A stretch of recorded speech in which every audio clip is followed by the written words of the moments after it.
Once there was a man named Robert. He loved to eat all the time. His wife, Linda, and their only son Arthur were tired of this habit. Robert often ate while Linda was still cooking. He also finished cookies and chocolates at night. Or when Linda was out. Linda found the jars empty. She got angry, but Robert didn't care. Linda worried. She thought eating so much might be bad for his health. One evening, Linda was busy in the kitchen. She had invited her sister and her family for dinner. Robert was in the lounge. The smell of boiling meat filled the house. His mouth was watering. He couldn't stop thinking about the food. He slowly walked into the kitchen. Linda looked up and gave him a sharp stare. He stopped. I just came for water, he said quickly. He opened the fridge, grabbed a bottle, and sat at the table. He drank the water slowly, trying to act normal. But his eyes kept going to the pot. Linda didn't say a word. She just kept watching. Robert stood up and walked back to the lounge. He knew he couldn't eat anything while Linda was there. After some time, Linda came into the lounge. I'm going to the store, she said. But don't touch anything. Robert nodded. Linda left. The moment she was gone, Robert rushed to the kitchen. He opened the pot and took a piece of meat. He waited a bit, then ate it. It was delicious. He smiled and took another piece. Then another. He couldn't stop. Soon, the meat was almost gone. He froze. Oh no, only a little is left. He panicked. Then he ran to the fridge, grabbed a packet of meat, and poured it into the pot. After that, he went back to the lounge and sat down like nothing happened. Just then, Linda came back and went straight to the kitchen. Later, she finished cooking everything. At night, Laura and her family arrived. Arthur also came home. After some chatting, Linda served the dinner. Michael put some food on his plate. He tried to chew the meat but stopped. Mom, this meat is not cooked. I can't chew it, he said. Laura and her husband stared at him. Michael went quiet.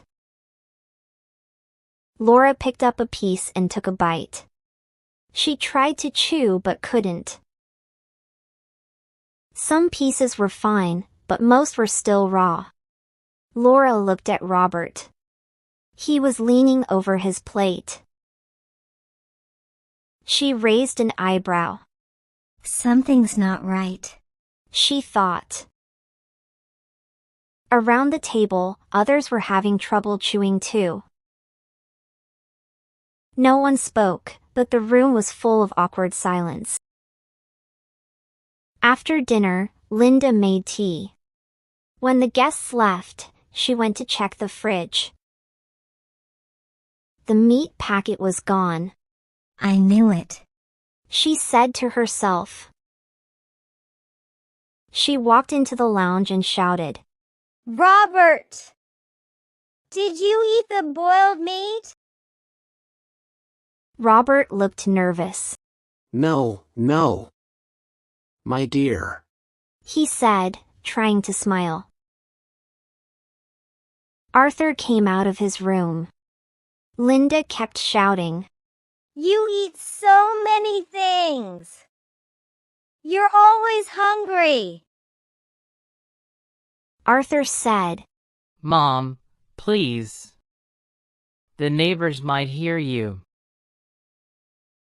but Linda didn't stop. What will Laura and her husband think?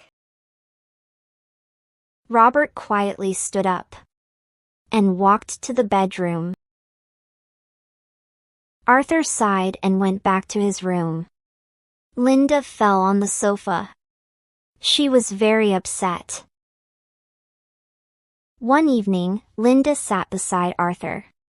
She said, Arthur, you should get married now. Arthur looked at her and said, I don't want my wife to see you and Dad always fighting.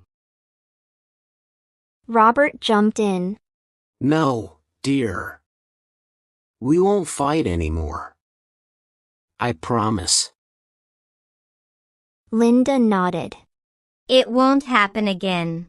Soon, Arthur's wedding took place. A big reception was held. The smell of delicious food filled the hall. Robert looked at the table full of dishes. His mouth started to water. He began eating a lot. He didn't stop. He even took out desserts and started eating more. Linda saw all of this. She couldn't say a word. She just stared at him. But Robert didn't care. He kept eating. A week later, he had a sudden heart attack. After treatment, Robert came back to his senses. Linda was angry. Robert didn't have the courage to meet her eyes. He was quietly eating the porridge, which Linda was feeding him without a word. Robert had moved back home. One morning, a week later, Linda came into the room. I'm going to Laura's house. She said, I made porridge for you. Eat it. Robert nodded. She left. After a while, he felt hungry. He walked to the kitchen and looked at the porridge. He didn't want to eat it. As he turned to go back, he saw Lily standing at the door. Dad, do you need something? She asked gently. Robert smiled weakly. No, dear. Lily smiled. You go rest. I'll bring something for you. Robert returned to his room. After some time, Lily came in with a tray. There were some slices of cake and a few cookies. Robert said, Dear. I can't eat these. Lily replied, Dad, I baked them for you. I used honey and skimmed milk. They won't harm you. Tears filled Robert's eyes. I always wanted a daughter. Now I have you. Lily smiled. Moral: too much eating brings trouble.